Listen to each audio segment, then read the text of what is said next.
It's important for students to know that their faculty and the staff and their fellow students really care about them. Here in the Dental College of Georgia, we're a family. We consider ourselves a family. We get to know our students very well. They're with us for 4 years, and they're with each of their classes as a cohort, so they learn to lean on each other. And they spend a lot of time with not only our faculty but our staff. So it was important for us to have all three groups, faculty, staff, and students, participate in the QPR training. Well, because we do value the students. We think it's very important for the students to have an environment where they feel safe, where they can learn. We know they're vulnerable. We know it's at a high stress time in their lives. We felt like that the faculty are important to the students, and that the environment is more conducive to learning if they know that the faculty care about them, are concerned.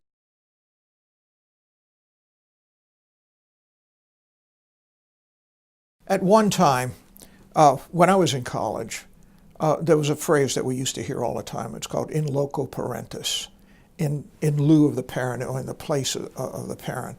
We had a lot of face-to-face interaction with students. Students coming in at a major transition time. And it just seems like with the digital age, we just don't have that kind of contact with them anymore. We see them briefly in class. We don't even help them register or select a course of study anymore because it's all available to them there. So we've got a lot of students that come to freshman year and come to graduate school for the first year. And graduate school is quite different. Dental school, medical school is quite different than your regular college.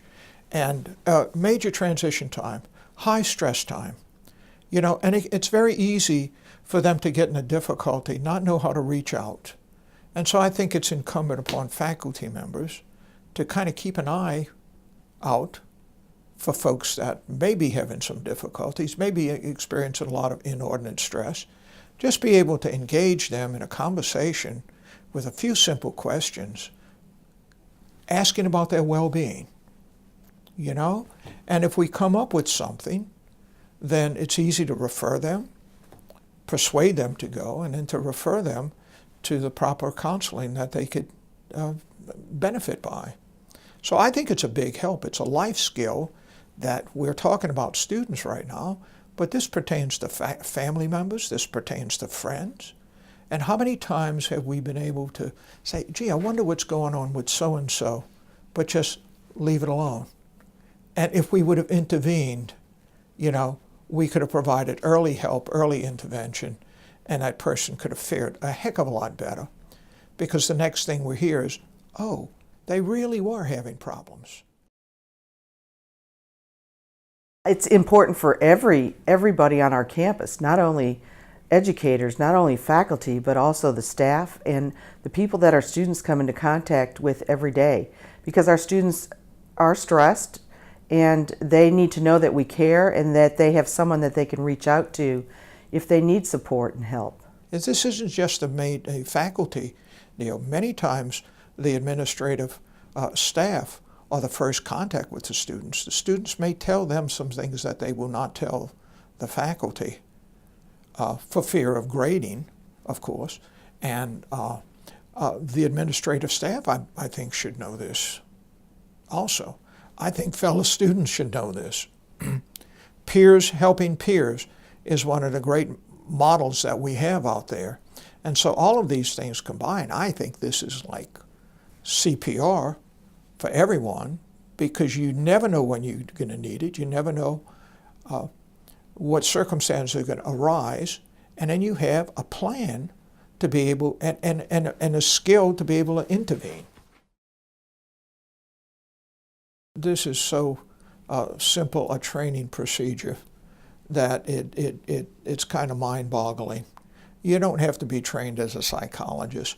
In 45 minutes to an hour, you can have the basic concepts, the basic skills, the path, and in a usable way. It was very simple and straightforward. The techniques were something that we could manage, and I think we felt like we could hang on to those pretty easily, and they were easy to remember once you finished the training.